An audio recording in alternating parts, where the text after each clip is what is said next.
사랑하는 형제자매 여러분, 주님의 은총과 평화가 오늘 여러분의 삶에 가득하기를 기도합니다. 오늘 우리가 함께 나눌 이야기가 여러분의 믿음의 작은 등불이 되고 영혼에 깊은 울림을 주기를 소망합니다. 만약 오늘 이야기가 여러분에게 은혜가 된다면 이 축복이 더 많은 이들에게 닿을 수 있도록 좋아요와 구독으로 함께해 주십시오. 여러분의 작은 손길이 복음의 씨앗이 되어 퍼져나갈 것입니다. 자, 이제 이야기의 문을 열겠습니다. 차가운 이성과 명백한 증거만을 신뢰하는 명석한 과학자가 과연 하나님을 믿을 수 있을까요? 과학이 세상의 모든 비밀을 풀어낼 것이라 믿었던 한 남자가 어떻게 신앙의 세계로 들어서게 되었을까요? 오늘 우리는 한때 누구보다 격렬했던 무신론자에서 오늘날 가장 존경받는 기독교 지성인 중 한 사람이 된 앨리스터 맥그레스 교수의 놀라운 여정을 따라가 보려 합니다. 맥그레스 교수는 1960년대 깊은 종교적 갈등으로 신음하던 북아일랜드에서 자랐습니다. 그의 어린 시절은 평화와 사랑을 가르쳐야 할 종교가 오히려 분열과 증오의 불씨가 되는 모습을 목격하는 시간이었습니다.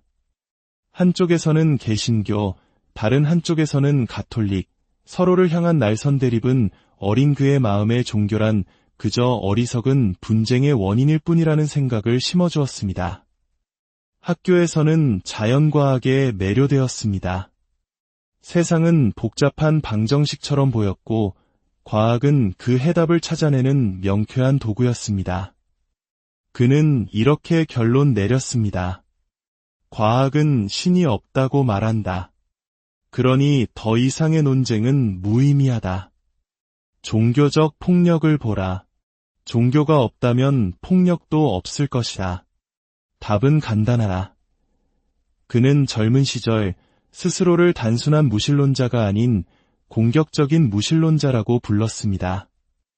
신앙을 가진 사람들을 현실을 직시하지 못하는 나약한 패배자들이라 여기며 경멸했습니다.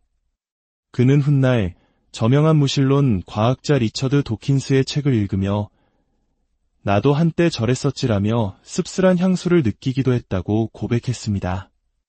하지만 그의 확고했던 세계는 세계 지성의 심장부, 옥스퍼드 대학교에 입학하면서 송두리째 흔들리기 시작했습니다. 과학을 더 깊이 파고들수록 그는 자신이 믿었던 과학의 세계가 생각만큼 단단한 기반 위에 서 있지 않다는 것을 깨달았습니다. 순수한 과학의 영역에서조차 증명할 수 없지만 진실이라고 받아들여야만 하는 공리들이 존재했습니다. 증명 가능한 것만이 진실이라는 그의 신념의 처음으로 균열이 가기 시작한 순간이었습니다. 그는 무신론이라는 세계관이 과연 자신이 생각했던 것처럼 완벽한지 의심하게 되었습니다. 동시에 그가 그토록 어리석다고 여겼던 기독교가 사실은 자신이 알던 것과 전혀 다른 훨씬 더 깊고 흥미로운 지적 체계를 가지고 있다는 사실에 눈뜨게 되었습니다. 이야기를 짧게 줄이자면 그는 옥스퍼드에서의 첫 학기 만에 엄청난 지적인 회심을 경험합니다. 이것은 뜨거운 감정의 폭발이 아니었습니다. 오히려 그의 이성이, 그의 지성이 이것이 옳다고 외치는 순간이었습니다. 한때 신앙에 대한 굳건한 요새였던 그의 마음이 이제는 더 크고 논리적인 진리를 향해 활짝 열린 것입니다. 물론 나이가 들면서 그는 기독교 신앙이 단지 옳다는 지적 동의를 넘어선 훨씬 더 깊고 풍성한 세계임을 발견하게 됩니다. 하지만 그의 여정의 시작은 바로 그 지적인 깨달음, 그를 사로잡았던 명료한 진실이었습니다. 많은 사람들이 고개를 갸우뚱할지도 모릅니다. 생물학을 공부하는 과학도가 어떻게 죽은 자의 부활과 같은 표면적으로는 지극히 비과학적인 사실을 믿게 될 수 있었을까요? 맥그레스 교수는 이렇게 설명합니다. 과학을 공부하며 그는 과학자들이 믿지만 완벽하게 증명할 수는 없는 것들이 많다는 사실을 발견했습니다. 이 발견은 그에게 일종의 허락과도 같았습니다. 이전까지 금기시했던 생각들, 예를 들어 어쩌면 신이 존재할지도 모른다. 이 세상 너머에 더 깊은 의미가 있을지도 모른다와 같은 생각들을 자유롭게 탐구할 수 있는 허락 말입니다. 그가 과학에서 기독교로 넘어온 과정은 단순히 부활이 일어났구나 라고 갑자기 믿게 된 것이 아니었습니다. 그것은 기독교가 제시하는 거대한 그림을 세밀하게 들여다보기 시작하면서 그 그림이 세상의 수많은 조각들을 놀랍도록 완벽하게 맞춰나가는 것을 발견하는 점진적인 과정이었습니다. 마치 낯선 집에 들어가 안에서부터 바깥 세상을 바라보며 여기서 보니 모든 것이 제자리에 있는 것처럼 보이는군.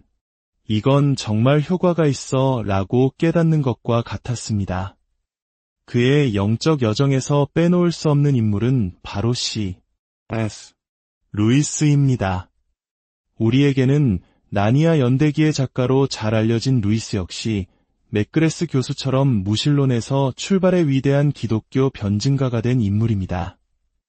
루이스가 남긴 말 중에 맥그레스 교수가 평생 붙잡고 있는 비유가 있습니다. 내가 태양을 믿는 것은 단지 내가 태양을 보기 때문만이 아니라 그 태양으로 인해 다른 모든 것을 볼 수 있기 때문이다. 이 비유는 맥그레스 교수가 발견한 기독교 신앙의 본질을 완벽하게 설명합니다. 신앙은 그 자체로도 이치에 맞을 뿐만 아니라 다른 모든 것들을 이해하게 만드는 빛과 같습니다. 과학, 인간의 본성, 고통과 기쁨, 삶의 의미와 같은 흩어져 있던 퍼즐 조각들이 기독교라는 빛 아래에서 비로소 하나의 완성된 그림으로 맞춰지는 경험이었습니다. 그렇다면 그가 떠나온 무신론은 어떨까요? 그는 무신론자들을 비합리적이거나 망상에 빠진 사람들이라고 결코 폄하하지 않습니다. 그런 언어를 사용하는 순간 이미 대화는 길을 잃는다고 그는 말합니다. 그에게 무신론은 인간의 이성이 증명할 수 있는 것만이 세상의 전부라고 믿는다면 충분히 도달할 수 있는 합리적인 결론입니다. 하지만 기독교 신앙은 바로 그 이성이라는 감옥으로부터의 해방을 선포합니다. 신앙은 이성을 거스르는 비이성이 아니라 이성을 뛰어넘는 초이성입니다. 마치 이성이라는 높은 담으로 둘러싸인 안뜰에 갇혀 있는 것과 같습니다. 담 안에서는 모든 것을 완벽하게 측정하고 이해할 수 있습니다. 무신론은 이 안뜰이 세상의 전부다라고 말합니다. 하지만 신앙은 그 담을 훌쩍 뛰어넘는 용기입니다. 그리고 담 너머에는 텅 빈 공간이 아니라 안에서는 결코 상상할 수 없었던 아름답고 광활한 풍경이 펼쳐져 있습니다. 우리는 종종 믿지 않는 이들에게 우리가 보는 것을 보여주려 하지만 각자의 세계관이라는 감옥에 갇혀 소통하기 어려울 때가 많습니다. 이성의 경계를 넘어설 수 없다고 말하는 무신론자에게 어떻게 그 너머의 풍경을 보여줄 수 있을까요? 맥그레스 교수는 한때 그들과 같은 자리에 서 있었기에 이렇게 조언합니다. 어쩌면 우리는 이성만큼이나 우리의 깊은 직관을 신뢰해야 할지도 모릅니다. 우리 주변에서 보는 것이 전부가 아닐 것이라는 무언가 더 깊고 의미 있는 것이 존재할 것이라는 수많은 사람들의 깊은 직관 말입니다. 저 모퉁이를 돌면, 저 언덕을 넘으면 무언가 있을 것 같은 막연하지만 강렬한 예감. 그것이 바로 대화의 훌륭한 시작점이 될 수 있습니다. 이성은 우리에게 이 더하기 2는 4라고 알려줄 수 있습니다. 하지만 그 사실이 아침에 우리를 흥분시키지는 못합니다. 하지만 이성이 주저하며 저 너머를 가리키며 확실하진 않지만 저기에 신이 있을지도 몰라라고 말할 때 신앙은 한 걸음 더 나아가 선포합니다. 그렇다, 신은 존재한다. 우리를 사랑하시는 하나님이 존재한다. 이것은 이성에 반하는 것이 아니라 이성이 시작한 여정을 완성하는 것입니다. 믿음은 이성을 성취로 이끕니다. 무신론은 이성이 여정의 끝이라고 말하지만 기독교는 이성이 단지 여정의 시작일 뿐이라고 말합니다. 그리고 그 여정을 계속 따라갈 때 우리는 가장 놀라운 나라를 발견하게 될 것입니다. 우리 그리스도인들 역시 신앙의 여정에서 의심이라는 그림자를 만날 때가 있습니다. 하나님이 정말 존재하시는 걸까? 이 교리가 정말 사실일까? 하는 의심은 우리를 불안하게 합니다. 맥그레스 교수 자신도 젊은 시절 혹독한 의심의 순간들을 겪었다고 말합니다. 그는 의심으로 힘들어하는 이들에게 이렇게 말합니다. 첫째, 의심이 드는 것은 우리가 아직 우리의 신앙을 제대로 탐구하지 않았기 때문일 수 있습니다. 기독교 변증학은 우리 믿음에 얼마나 깊고 타당한 이유들이 있는지를 깨닫게 해주는 학문입니다. 우리 믿음의 기초가 무엇인지 아는 것은 마음의 제자도, 즉 그리스도인으로서 당연히 거쳐야 할 과정입니다. 둘째, 우리 스스로를 위해 이 문제들을 정리하고 나면 주변 친구들이 신앙은 망상 아니야? 라고 물어올 때 우리는 이렇게 대답할 수 있게 됩니다. 그 질문을 해줘서 정말 기뻐. 내가 발견한 것을 너에게도 이야기해 줄게. 이것은 우리 자신을 위한 것이자 동시에 우리의 증언을 위한 것입니다. 물론 모든 사람을 논리적인 주장만으로 설득할 수는 없습니다. 사실 가장 강력한 증거는 이성적인 논쟁이 아닐 때가 많습니다. 예수님께서 갈릴리 호숫가에서 제자들을 만나셨을 때를 생각해 보십시오. 그분은 나를 따라야 하는 6가지 합리적인 이유를 설명하지 않으셨습니다. 그분은 단지 나를 따르라고 말씀하셨습니다. 그리스도라는 인격 자체에 거부할 수 없는 강력한 힘이 있었기 때문입니다. 모든 그리스도인은 어떻게 그리스도를 만났는지, 어떻게 그분의 삶에 새로운 방향을 제시하셨는지에 대한 자신만의 이야기를 가지고 있습니다. 이것이 바로 간증의 힘입니다. 거대한 이론을 의심하는 이 시대에 진실하고 삶을 변화시킨 개인의 이야기는 그 어떤 논쟁보다 강력한 힘을 발휘합니다.